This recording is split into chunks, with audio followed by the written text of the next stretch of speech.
Gjesti dhe Egli ndodhen në kuzhinë, larg syve të tjerëve, por tensioni mes tyre është i dukshëm.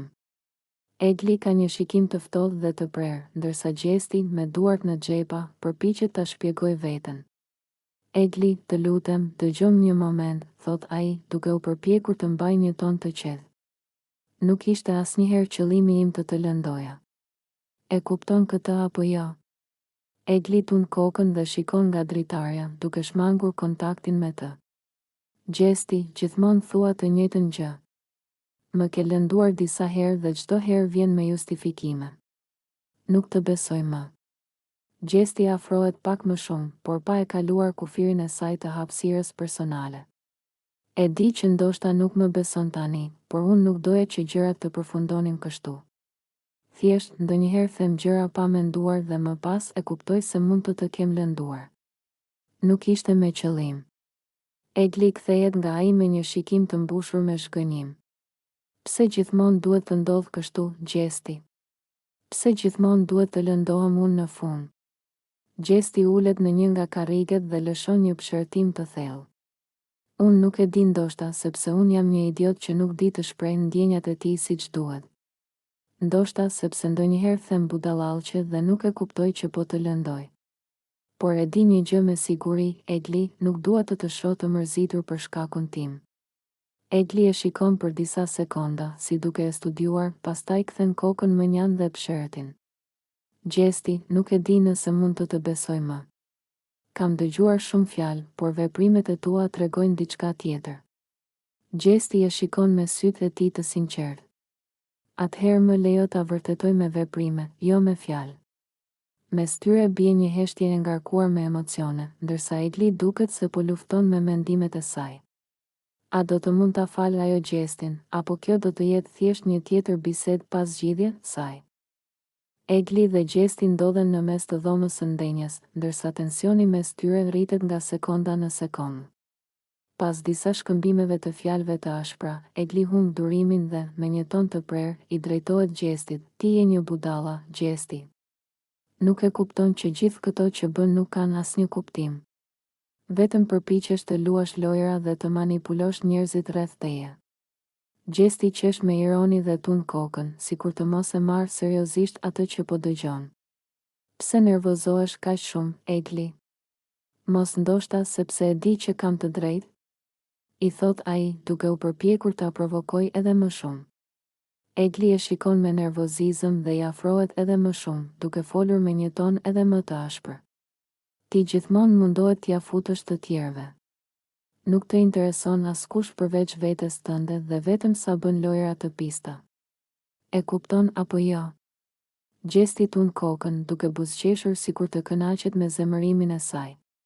Egli, ti gjithmonë mendon se unë kam ndonjë plan të fshehtë.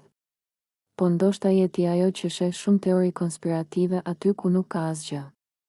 Egli përplas duart dhe shikon nga banorët e tjerë që janë dëshmitar të debatit.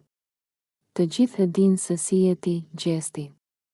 Nuk je aq i zgjuar sa mendon. Më mirë pranoje që nuk je asgjë tjetër veç se një manipulues i dështuar.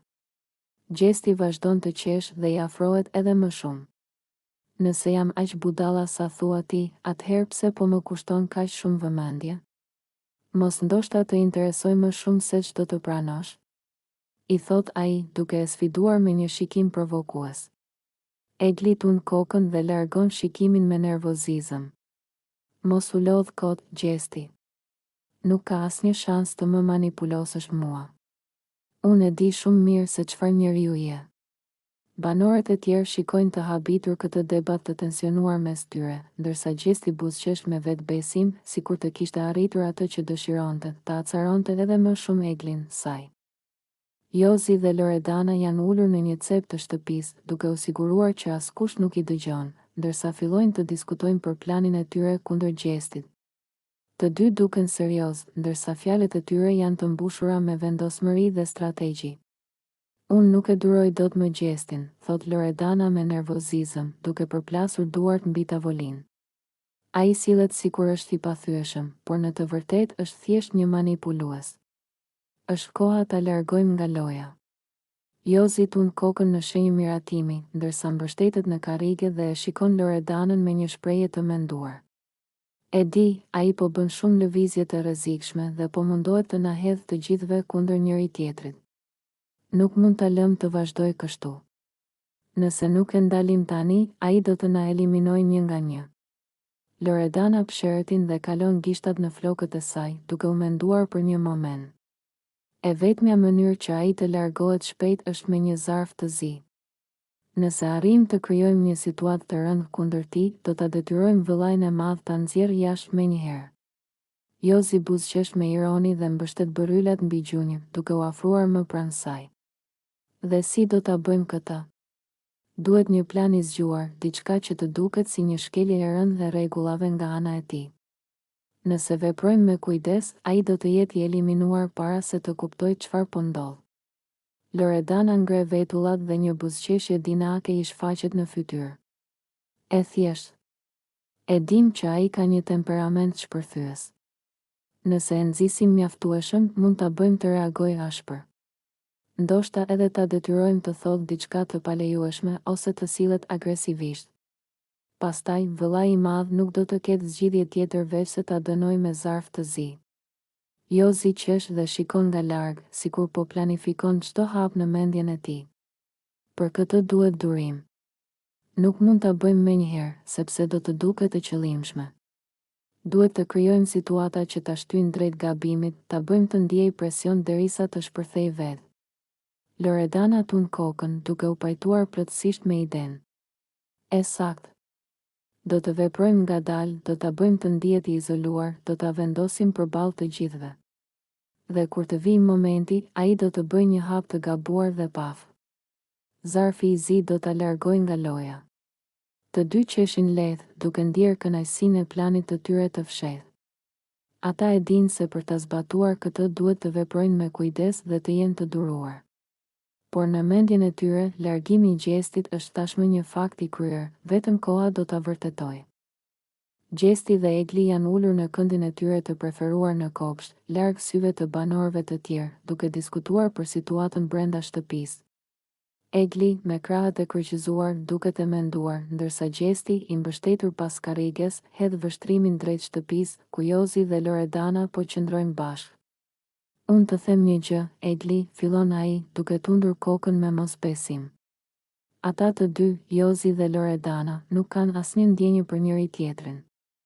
Gjithçka që bëjnë është për lojë, për strategji. Egli ngre vetullat dhe e shikon me kureshtje. Po pse mendon kështu? Ndoshta ndihen mirë bashkë, thjesht nuk e tregojnë aq shumë, thot ajo, por në zërin e saj duket një farë skepticizmi. Gjesti buzëqesh me ironi. Egli, unë e njoh shumë mirë Loredanën. Dhe gjithashtu e njoh Jozin. Ata nuk janë të dashuruar. Nuk kanë ndjenja aty, vetëm lojë dhe kalkulim. E shikon vetë si sillen. Një ditë janë shumë afër, ditën tjetër as që flasin me njëri tjetrin. Egli pshertin dhe sheh nga çifti në fjalë. E vërtet, disa herë duket sikur nuk kanë fare kimistri, por ndoshta është mënyra e tyre e të shprehurit, thot ajo, ende duke analizuar situatën. Gjesti tund kokën. Jo, Egli. Nuk është ashtu. Loredana është shumë e zgjuar dhe e di shumë mirë si ta përdor këtë marrëdhënie për të qëndruar sa më gjatë në lojë. Dhe Jozi? Ai thjesht ndjek lojën. Ai është i bindur se duke qenë qift në shtëpi, mund të fitojnë më shumë mbështetje nga publiku. Egli buzëqesh lehtë, por ende duket e pavendosur. Mund të kesh të drejtë, por ndoshta nuk është e gjitha një lojë. Ndoshta mes tyre ka diçka të vërtetë që ne nuk e shohim. Gjesti qesh dhe ngre supet. Po mirë, le të presim dhe ta shohim. Por unë të them që kjo është thjesht një marrëveshje mes tyre. Dhe në momentin që loja do të kërkojë diçka ndryshe, ata do ta braktisin njëri tjetrin pa asnjë problem. Egli hesht për një moment dhe më pas se shikon me një shprehje të menduar. Mbase ke të drejtë, por gjithsesi, është argëtuese ti shohësh. Gjesti qesh me ironi. Po, e vetmja gjë e mirë në këtë marrëdhënie është drama që sjell. Kjo i bën gjërat më interesante këtu brenda. Të dy qeshin lehtë, ndërsa vazhdojnë të vëzhgojnë çiftin në fjalë, duke pritur që loja të zbulojë të vërtetën e saj. Jozi, me një buzëqeshje dinake në fytyrë, e shikon nga larg Gjestin, i cili po mundohet të mos e jap veten. Ai i afrohet me një qëndrim ironik dhe fillon ta ngacmojë, duke i thënë me zë të lartë që edhe të tjerët ta dëgjojnë: "Hej, Gjesti, po më duket sikur ke rënë në dashuri me Eglin, apo jo? Mos e moho, se të lexojmë në sy", thot ai, duke qeshur dhe duke ja ngulur syt me një vështrim provokues. Gjesti rrotullon syt dhe tund kokën, duke u përpjekur të mos tregoj asnjë emocion. Jozi, lëri këto budallallqe. Unë dhe Egli jemi thjesht shok, mos fillo me këto teoritë e tua boshe. I përgjigjet ai, por në fytyrën e tij duket një lloj sikleti. Jozi qesh edhe më shumë dhe i afrohet akoma më tepër, duke i vënë dorën mbi shpatull. "Shok," thua, "apo po përpiqesh ta fshehësh të vërtetën? Se unë e kam parë se si e sheh Eglin, si e kërkon me sy, si të ndryshon toni i zërit kur flet me të hajde, mos u mundoni të na hidhni hi syve." Gjesti bëhet sikur nuk e dëgjon dhe largon shikimin, por Jozi nuk ka ndërmend ta lërë me kaq. Ose, ndoshta, ke frikë ta pranosh sepse e di që Egli nuk ndjen të njëjtën gjë për ty? Hërmëmë? Kjo është arsyeja, thot ai me një buzëqeshje sfiduese, duke bërë që disa nga banorët aty pranë të nisin të qeshin dhe të përfshihen në bisedë. Gjesti, i nervozuar nga talljet, më në fund kthehet nga ai dhe i thot me një ton më serioz: "Jozi, po merresh shumë me mua dhe Eglin. Ndoshta duhet të shohësh punët e tua, se nuk po të shoh shumë të fokusuar në lojën tënde." Jozi ngrit duart lart në shenjë dorëzimi dhe qesh. "E po, kur të jesh gati ta pranosh, na thuaj, se mezi po presim ta festojmë dashurinë tuaj të madhe." Gjesti tund kokën dhe largohet duke buzëqeshur me nervozizëm, ndërsa banorët vazhdojnë të diskutojnë mes tyre, duke bërë shaka dhe duke spekuluar mbi të vërtetën e ndjenjave të tij për Eglin. Jozi, i revoltuar dhe i bindur për atë që po thot, i afrohet Eglit me një shikim të ashpër dhe me duart në i. Ai nuk mund ta kuptojë se si ajo nuk po e sheh atë që, sipas tij, është kaq e qartë. "Egli, po më dëgjon? Gjesti po të përdor përsëri, dhe ti as që po e kupton ose, akoma më keq, po bën sikur nuk e kupton", i thot ai me një ton të lartë, duke i shtrënguar duart si për të theksuar fjalët e tij. Egli, e qetë por me një shikim të ftohtë, i kthen një përgjigje të prerë. "Jozi, mjaft me këto teoritë e tua. Unë e di shumë mirë çfarë bëj dhe nuk më intereson fare çfarë mendon ti për këtë." Jozi qesh me ironi dhe tund kokën. "Oh, e di shumë mirë çfarë bën? Po a nuk ishte e njëjta situatë edhe më parë?" Ai të afroi, të bëri të besosh që është i sinqert, dhe pastaj të la në balë. "Dhe tani, e shoh që po ndodh e njëjta gjë, por ti prap nuk don t'ja dish." Egli shtrëngon nofullat dhe i drejton një shikim të ashpër. "Nuk jam fëmijë, Jozi. Unë marr vendimet e mia, nuk kam nevojë për dikë që të më tregoj se çfarë është e drejtë dhe çfarë jo. Nëse më përdor apo jo, është puna ime, jo e jotja." Jozi i afrohet më shumë dhe e shikon drejtë në sy. "Egli, e kupton që nuk është vetëm puna jote? Sepse të gjithë ne e shohim çfarë po ndodh. Dhe të gjithë e dim se si do të përfundoj kjo. Ai thjesht po të manipulon dhe ti po e lejon." Egli pshërtin dhe kthen shikimin nga ana tjetër, duke refuzuar të dëgjojë më. "Më mjafton të di çfarë dua unë, Jozi. Nuk më intereson mendimi yt", thot ajo, duke treguar se nuk ka ndërmend të ndryshoj qëndrim. Jozi, i zhgënjur dhe i lodhur nga kokëfortësia e saj, ngrit duart në shenjë dorëzimi. "Në rregull, Egli, bëj si të duash. Por kur të lëndohesh përsëri, mos u anko, sepse të kam paralajmëruar." Ai largohet duke tundur kokën me nervozizëm, ndërsa Egli qëndron e palëkundur, e bindur që ka të drejtë. Megjithatë, fjalët e Jozit mbeten pezull në ajër, duke e bërë të reflektojë, sadopak, për atë që ai sapo i tha. Rozana, e acaruar dhe e lodhur nga sjellja e Gjestit, e ballafaqon atë në mes të shtëpisë, ku të gjithë banorët mund të dëgjojnë debatin e tyre. Ajo e shikon drejt në sy, me duart në bel dhe një shikim të ftohtë që tregon qartë se nuk ka ndërmend të tërhiqet nga ajo që ka për të thënë. Gjesti, ti je një njeri i tmerrshëm. Të gjithë e shohin se çfarë po bën, por ti vazhdon sikur nuk të intereson fare. I thot ajo me nervozizëm. Gjesti, i ulur në divan, qesh me ironi dhe ngres supet, sikur fjalët e saj të mos kishin asnjë rëndësi. Po çfarë kam bërë unë, Rozana? Pse gjithmonë ti duhet të jesh ajo që më jep leksione morale? Rozana bën një hap përpara, duke u afruar edhe më shumë. Të plas ty fare për Eglin? Të intereson vërtet ajo apo vetëm e përdor për lojën tënde të ndyrë? Sepse nga ajo që po shoh, ti nuk ke asnjë ndjenjë për askënd këtu, vetëm për veten tënde. Gjesti e shikon me një buzëqeshje të lehtë, por në sytë e tij vërehet një nuancë nervozizmi. Unë nuk kam pse të justifikohem para teje, Rozana. Nëse Egli ka ndonjë problem me mua, le të ma thot vetë, nuk më duhet që dikush tjetër të flasë në vend të saj. Rozana tund kokën dhe qesh me përbuzje. Sigurisht që nuk të duhet, sepse ti nuk do të përballesh me të vërtetën. Ti vetëm luan me ndjenjat e njerëzve dhe pastaj bën sikur nuk kupton asgjë. Egli ka vuajtur për ty dhe ti as nuk e vëre.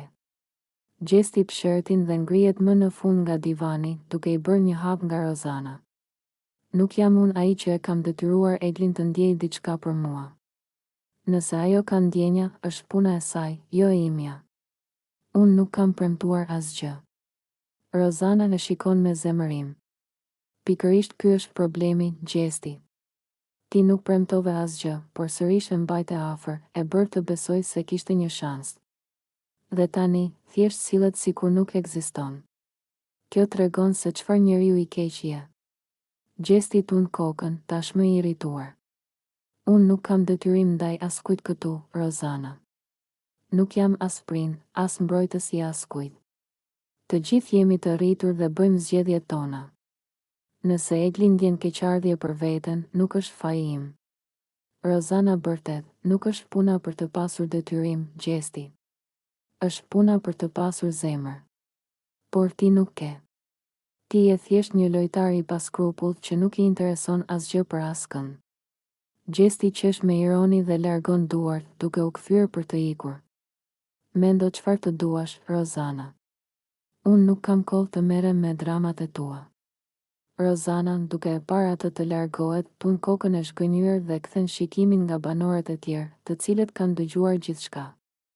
Ja, ky është Gjesti. Njeri pa ndjenja, pa kujdes për askën. Dhe pastaj pyet veten pse njerëzit nuk i besojnë. Gjesti nuk reagon më, por fjalët e saj mbeten pezull në ajër, duke e lënë një atmosferë të rënduar mes tyre. Gjesti, me buzëqeshjen e tij të zakonshme dhe qëndrimin e tij lozonjar, i afrohet Danjës teksa ajo është e ulur në divan duke biseduar me banorët e tjerë. Ai e shikon me një vështrim ngacmues dhe e përshëndet me një ton të ëmbël, duke dashur t'i tërheqë vëmendjen. Danja, e di që të kanë thënë shumë herë, por unë po ta them përsëri, ti je vërtet shumë e bukur, i thot ai, duke i buzëqeshur dhe duke e parë drejtë në sy. Danja, e cila tashmë është mësuar me batutat dhe ngacmimet e Gjestit, qesh lehtë dhe rrotullon syt, duke mos i dhënë shumë rëndësi komplimentit të tij. Gjesti, mendoj se po i keq përdor shumë këto fjalët e bukura, nuk funksionojnë gjithmonë, i thot ajo me një ton tallës. Gjesti nuk dorëzohet lehtë. Ai i afrohet edhe më shumë dhe, duke i bërë një gjest me dorë, i thot, po unë nuk po të them gënjeshtra, e kam seriozisht. Ti e di që gjithmonë ke qenë një ndër më të bukurat këtu dhe përveç kësaj, ke edhe një karakter shumë interesant. Danja e sheh me një buzëqeshje të lehtë, por nuk duket e impresionuar. Ajo kryqëzon krahët dhe i përgjigjet, po mirë, Gjesti, nëse e ke seriozisht, atëherë pse më komplimenton vetëm kur të vjen ty për shtat? Pastaj, unë nuk jam si ato vajzat që bien prej fjalëve të bukura, nuk e vras mendjen shumë për këto gjëra. Gjesti tund kokën, duke bërë sikur po mendohet për fjalët e saj. Po ndoshta duhet ta them më shpesh atëherë. Apo duhet të gjej një mënyrë tjetër për të bërë të kuptosh se vërtet mendoj që je e bukur. I thot ai me një ton flirtues. Danja qesh dhe e shikon me një shikim sfidues. E di çfarë, Gjesti? Mund të provosh çfarë të duash, por unë nuk impresionohem kaq lehtë. Nuk është aq e thjeshtë të më bësh për vete. Gjesti qesh me të, duke e kuptuar që Dania nuk është nga ato vajzat që bien prej lojrave të tij. Megjithatë, ai duket se e shijon këtë sfidë dhe nuk ka ndërmend të ndalet së ngacmuarja atë. Banorët e tjerë që po dëgjojnë këtë bisedë qeshin, duke e bërë situatën edhe më argëtuese. Gjesti, me një buzëqeshje ironike në fytyrë, i afrohet Jozit, i cili duket i qetë, por në të njëjtën kohë i përqendruar tek fjalët e tij. Ai e sheh në sy dhe, duke tundur kokën, fillon të flasë me një ton provokues. Jozi, seriozisht ti ende nuk e ke kuptuar? Loredana po të përdor për lojë dhe ti as që e ke vënë re. Ajo është shumë më e zgjuar se ty, e di saktësisht çfarë po bën dhe si ta luaj këtë lojë. Ti je thjesht një kukull në duart e saj. Jozi e ngushton shikimin dhe tund kokën, duke buzëqeshur me përçmim. Gjesti, ti flet shumë, por më duket se nuk e di çfarë po thua. Loredana nuk është duke më përdorur për asgjë, ne jemi thjesht mirë bashkë. Gjesti qesh me ironi dhe i afrohet edhe më shumë. Po, sigurisht, ashtu mendon ti. Po të pyes, pse mendon se ajo gjithmonë luan me ndjenjat e tua? Një ditë të afron, ditën tjetër të shtyn larg. Ajo e di që ti je i dobët për të dhe po e shfrytëzon këtë në avantazhin e saj. Jozi bëhet më serioz dhe ja kthen me një ton më të ashpër. Gjesti, unë nuk jam budalla, e di shumë mirë se çfarë po bëj. Mos u mundo të më mbushësh mendjen me lojrat e tua. Unë e njoh Loredanën më mirë se ti. Gjesti tund kokën dhe buzëqesh sërish. Po pra, ky është problemi. Ti mendon se e njeh, por në fakt je verbuar nga ajo. Loredana është më e zgjuar se ty, ajo e di si ta manipuloj situatën dhe të bëj të dukesh si një i padobishëm. Dhe, për ta thënë hapur, ti po e lejon këtë, sepse je një budalla i mirëfillt. Jozi shtrëngon nofullën dhe bën një hap përpara, duke i bërë të qartë se nuk i pëlqen as pak kjo bisedë. Tensioni midis tyre rritet dhe është e qartë se ky debat mund të shpërthejë në diçka më të madhe. Banorët e tjerë fillojnë të hedhin vështrime drejt tyre, duke e ndjerë se situata mund të dalë jashtë kontrollit.